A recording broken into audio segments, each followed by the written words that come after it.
If you want to be wealthy, you know that we need skills. So you may go and learn to code, or you may do an MBA or do an expensive education degree. And yet, what if I tell you there is one skill that is paramount, that no one tells you about, that classrooms don't teach you, and it is absolutely necessary and probably the biggest, the most important skill that you need to be wealthy? Do you know what that skill is? Well, that skill is emotional intelligence. In this video, we're going to talk about emotional intelligence, and not just from this wishy-washy perspective. I'm going to paint a theoretical picture of why I think emotional intelligence is a must-have skill if you want to build wealth quickly, and how it can help build wealth quickly. So, a lot of people think that working on ourselves, doing personal development or therapy or coaching and those kinds of things, they're self-indulgent and they don't really lead to any results. And to be fair, sometimes it is true. Most humans are bad at most things, or at least they are normal at most things. And that might mean that the average person who does therapy, like who is a therapist, may not actually be beneficial and may not actually be as good, just because, not everyone can be great at what they do. And same with coaching or something else. And so what it might paint the picture of is people who do self-development or work on themselves, they're just like couch potatoes. They're like armchair philosophy. That kind of criticism is given for academia as well. In this video, I'm going to paint a theoretical picture of why emotional intelligence is the most important skill you need to build if you want to be wealthy. That doesn't mean that's the only skill. It doesn't mean that you don't have to learn marketing or sales or all of those things. Of course you do, or coding, or whatever your job is. But emotional intelligence is paramount. Here's the reason for it. This is this one word which starts with an L: leverage. So in order to be wealthy, and this is my understanding of it, I'm not super rich or anything, I'm doing fine, I'm a student, but I am interested in understanding the world and economics and theoretically understanding how wealth is built so that I can build it so that my message is conveyed with the world. So it's to understand leverage. So leverage is the difference between what you put in and what you get out. So if you put in less and get out more, that's high leverage. Think of a lever. That's where leverage comes from. And if a liver, not a liver in your stomach, but lever, like that, if that lever can move more things, then we say that it's high leverage. And so in terms of wealth building, if we are just continuing to do a 9 to 5,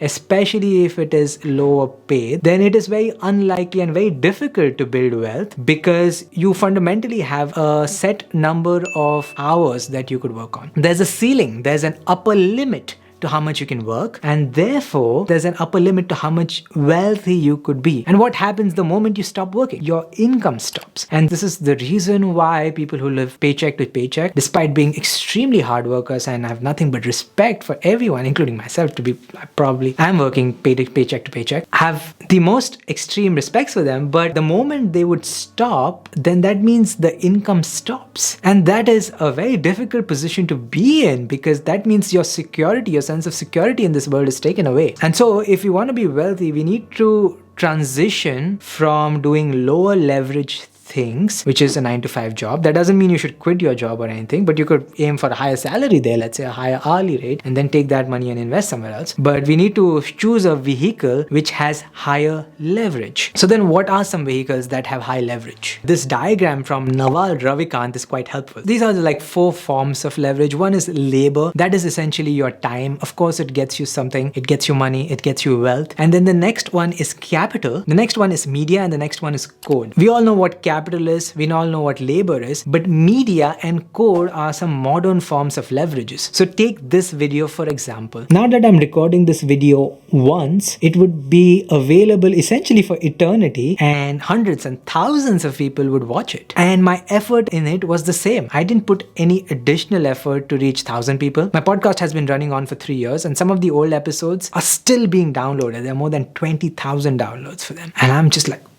I just recorded that in my basement essentially. This is the power of media and code. This is why you see the riches of this century were built on media and code. So if you look at YouTubers, or if you look at Mark Zuckerberg, who essentially wrote code, and what he essentially delivers is media to you. It's in a written text or videos or YouTube. They're all delivering media to you, and they're all building code as their primary asset. So now you might think these are all the high leverage activities you could do. But I think there's a missing piece in this model, which is emotional intelligence. And the very reason that you're able to see this needs emotional intelligence. It is only when you have emotional intelligence will you be able to see this and make sense of it. Otherwise, we consume so much information all the time and it all flies over our heads. Only someone who is emotionally attuned, only who has emotional understanding will be able to understand this. So the lens itself is developed with emotional intelligence and personal growth work. But let me give you a more concrete and more solid reasoning around it. Now we know what are these high leverage activities, right? So what stops us from doing that?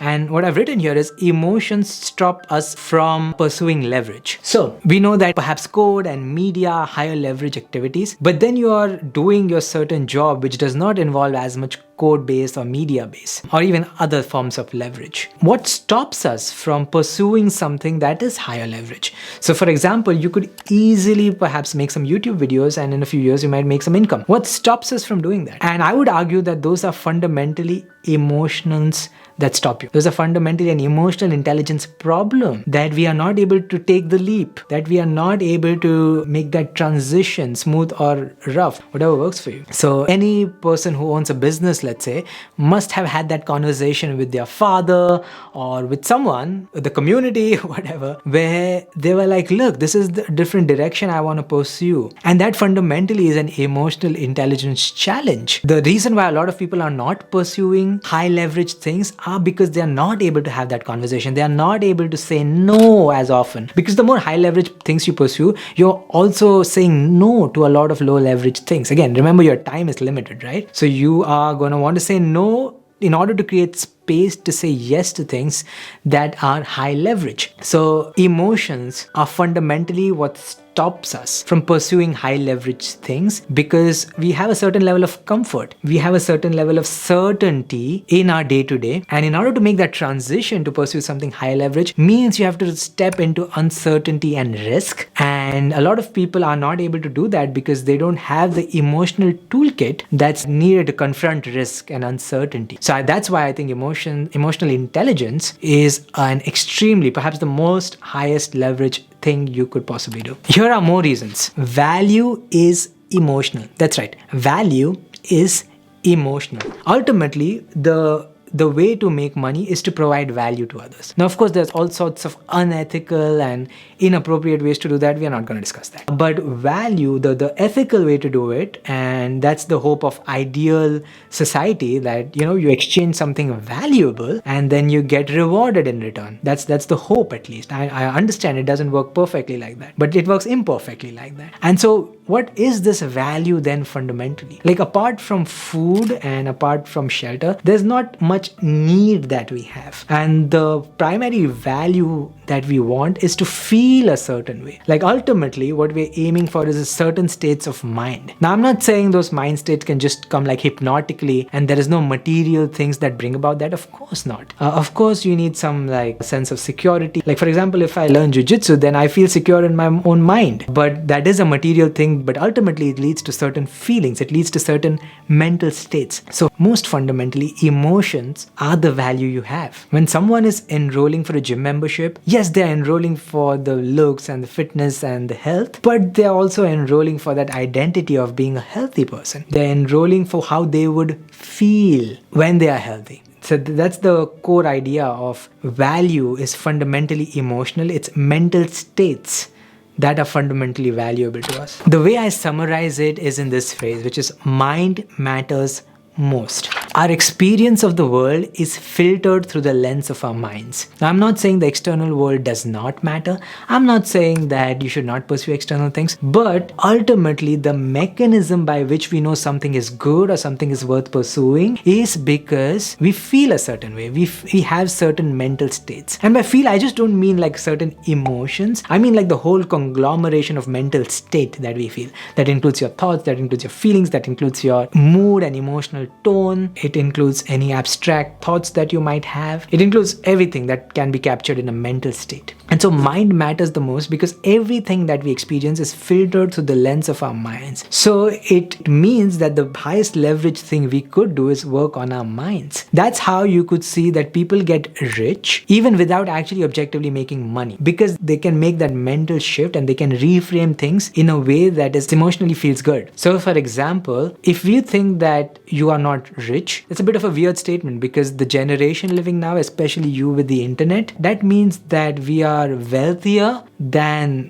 aristocrats from back in the day. And that's a psychological solution. And you can feel rich that way. And it can lead to the same tweaks in the mind. You can feel the same way that you want to feel when you think you'll get that 100 million or whatever you want to make. You can feel the same way by just simply having the correct perspective, having the correct frame around how you interpret wealth. And that again, fundamentally is an emotional intelligence skill. Otherwise, you're just on a hamster wheel, and no matter how much you earn, you will still not feel wealthy. You will still not feel satisfied. Again, this is not to say do not pursue any goals financially or otherwise, but it must be coupled with correct emotional intelligence and correct framing. And in fact, the correct framing and the correct emotional intelligence toolkit will help you achieve, because then you no longer have that inner critic, you no longer have that perfectionism, you no longer feel unworthy, and therefore you're more confident and you're able to make more deals, you're able to make better decisions because you have more clarity of mind. So I hope I gave you at least a theoretical account of why emotional intelligence is the highest leverage skill that you could pursue, because it enables you, it reduces the friction between you having a lot of knowledge and you actually taking action on that knowledge so that you can serve others, you can be there for others, and in return of all the value you add for others,